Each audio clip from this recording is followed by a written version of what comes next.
Hello, welcome to Stories at Home Family Project, and this is the introduction to the topic Under the Water. Now, I think under the water or under the sea is a very interesting topic because this is a place where there's so much to explore.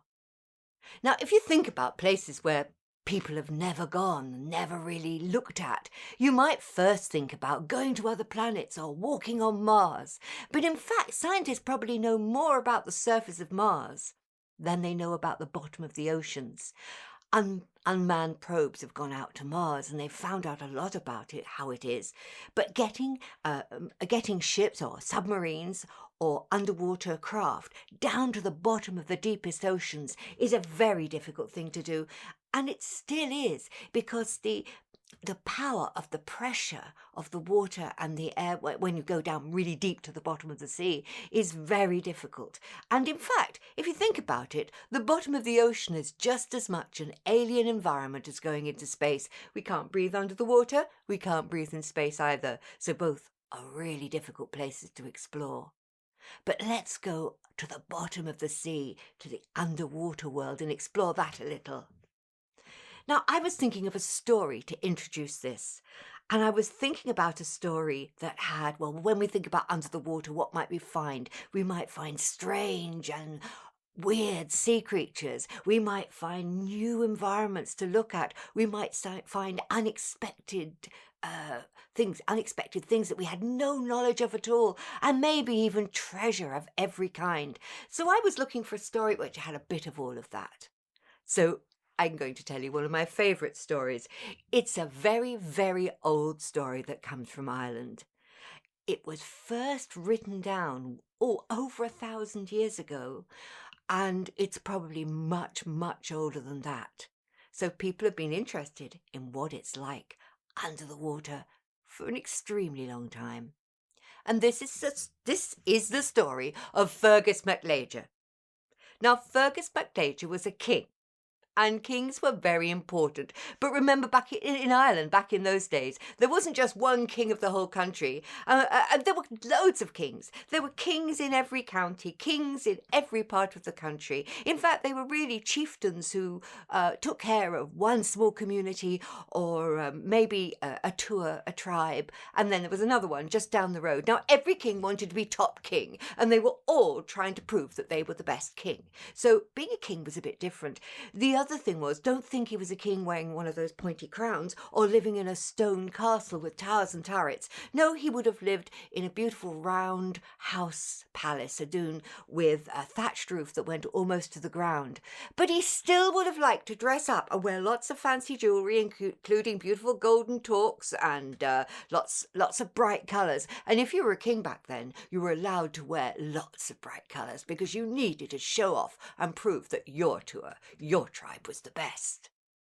Now, King Fergus wanted to be top king. But of course, there's another thing about the kings that I haven't yet told you.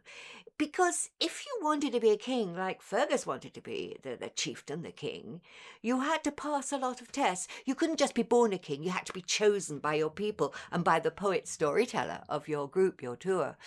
And if you wanted to be king, well, you had to fulfill some conditions. And one of these was you had to be good looking. Now that's a surprise, isn't it? You see, a king couldn't have any injury or any blemish, not even spots on the face. He had to be really good looking. There was a king, a very famous king called Nuada, who fought a great battle against his enemy and he won. But in the battle he had his hand cut off. Now, a famous doctor called Dian Cecht made him a new hand out of silver that really worked. But he still couldn't be king because that was a blemish. So it was important to be good looking. You also had to be really rich.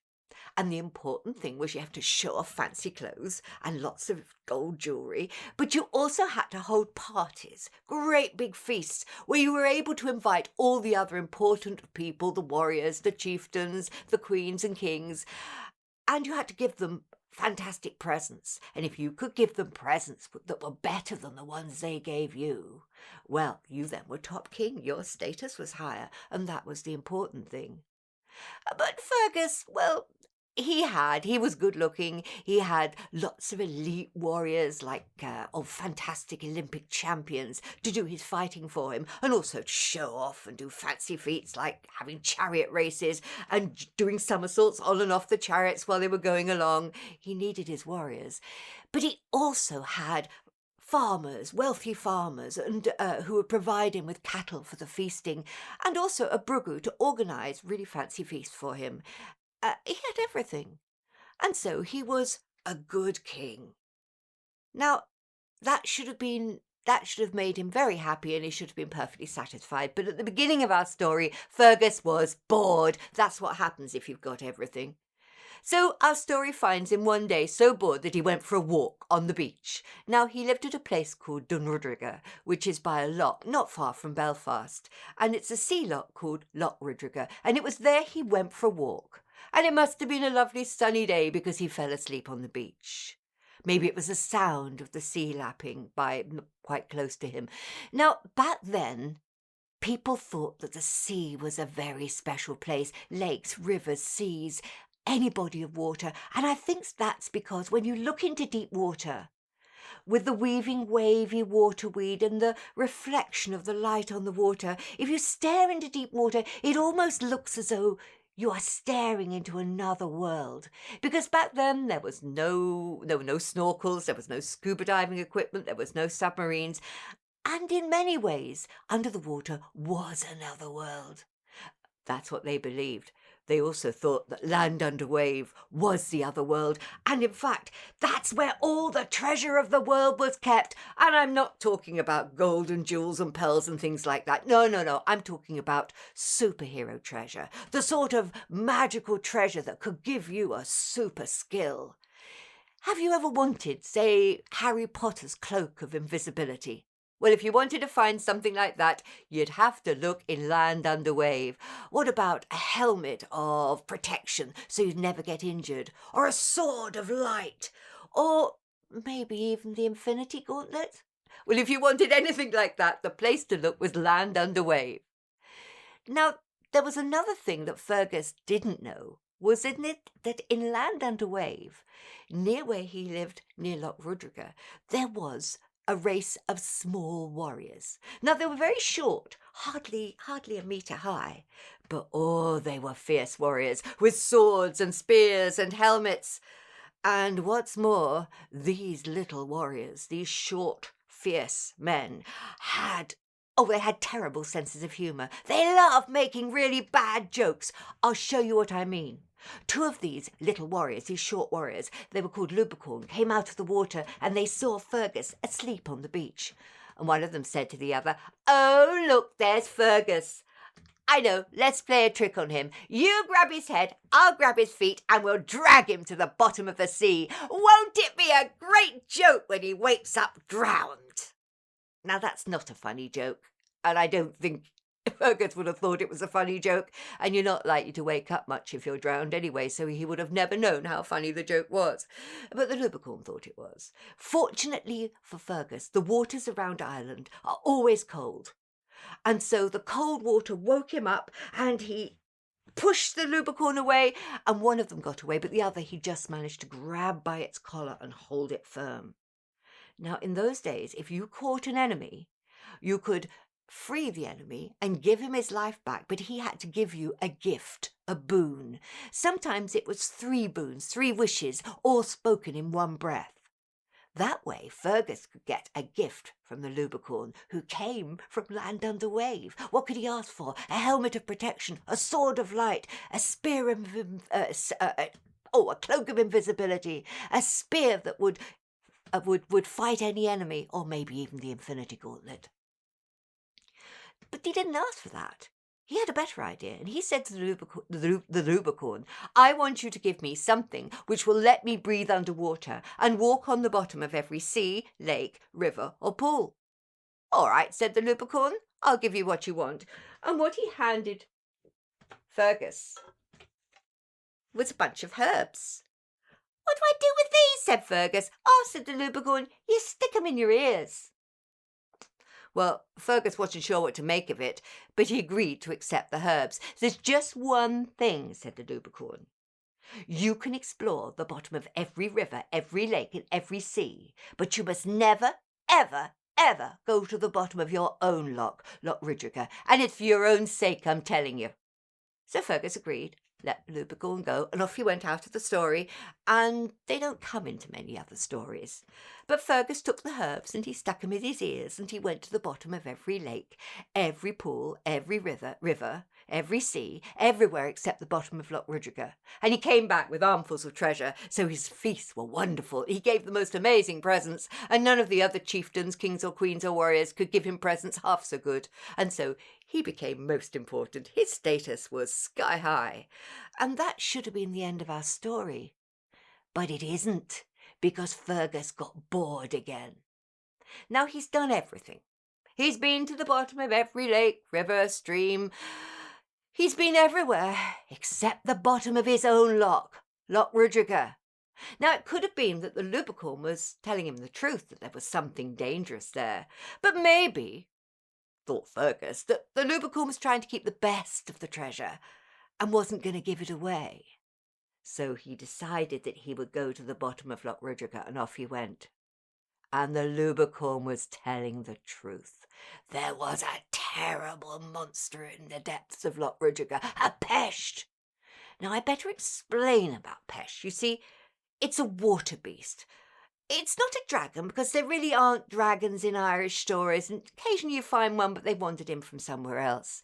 But a Pesht is a very strange water creature, because it starts off as a little tiny wiggly worm swimming through the water, doing no harm. But if you get too close to it, it will expand and grow until it explodes out of the water, and the great snaking neck comes out, and the fetid breath and the red glaring eyes are enough to drive you mad. And that's what Fergus saw.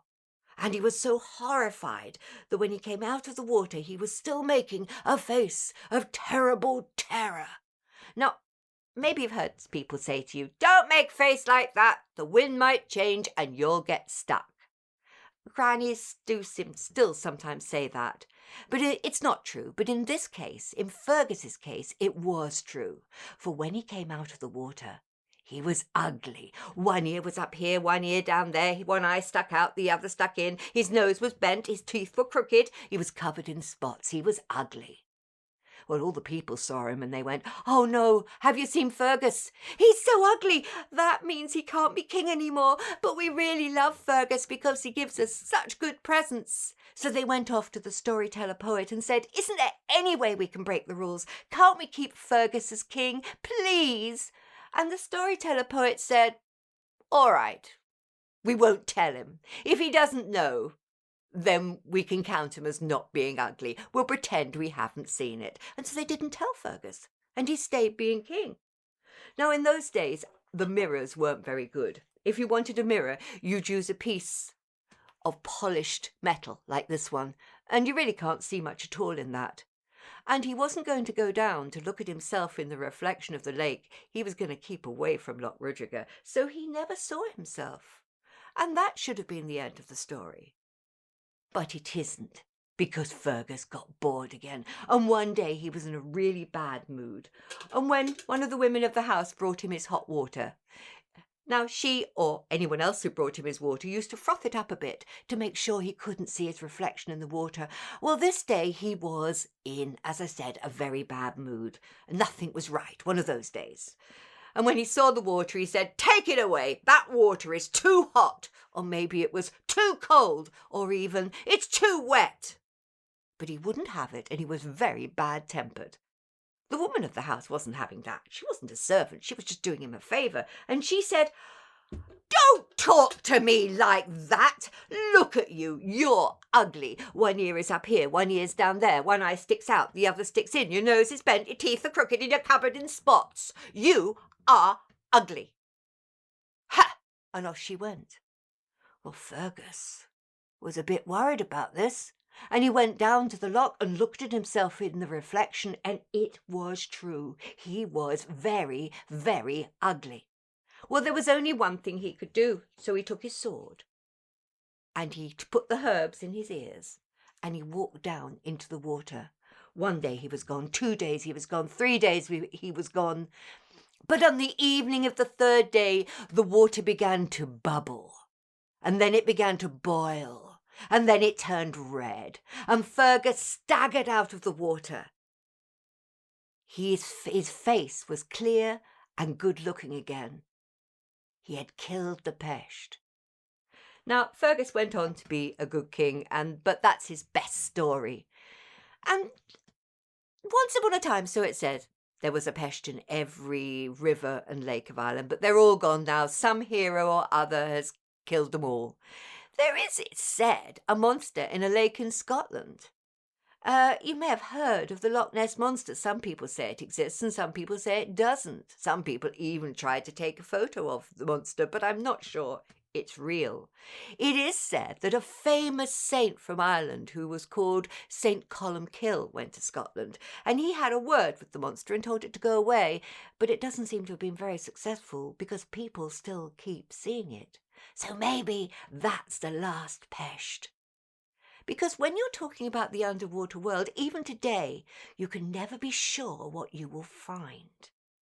Now, our project covers all of these things. We've got, I'm just going to pick this up. I dropped that on the floor because this is the list of some of the topics under the underwater, under the sea project. Now, you could go and explore one of the strangest creatures from deep under the water, the giant squid. Now, they still can't be kept in captivity, and still they're quite mysterious. Scientists are still trying to find out about them and how special they are. So you could explore giant squid. Or you could explore the topic of submarines, what it would be like to go to the bottom of the sea and have to live in a very small space. It might be fun to try and design your own submarine and make sure because anything you want to take with you, you have to have with you. You can't just pop out to the shops. You've got to take it in your submarine. Another topic you could explore is deep sea oddities. There are the strangest creatures at the bottom of the sea. There are luminescent jellyfish, or there are strange fish like the anglerfish, which has a fishing rod with a light on the end on the top of its head. There's a vampire fish, and a fish which is just called the blobfish because that's what it looks like. There are so many strange fish to explore and research. Of course, you could also explore famous shipwrecks. Oh, there are a lot to choose from. There was a ship that was found off the shores of England some years ago called the Mary Rose, and that was made in the time of Henry VIII. And round the shores of Ireland, lots of wrecked ships had been found from the time of the Spanish Armada. That was back when Elizabeth I was Queen of England. But you never know. Divers are still finding all sorts of treasures from the bottom of the sea. And there's one more topic you could explore: sharks. Everybody likes sharks. The fish is fish in the ocean. And some of them are very interesting indeed. Well, I hope you enjoy the underwater theme. And if you create any new pictures or stories or adventures, you can send them to me and I'll add them to the gallery. Well, good luck with the project.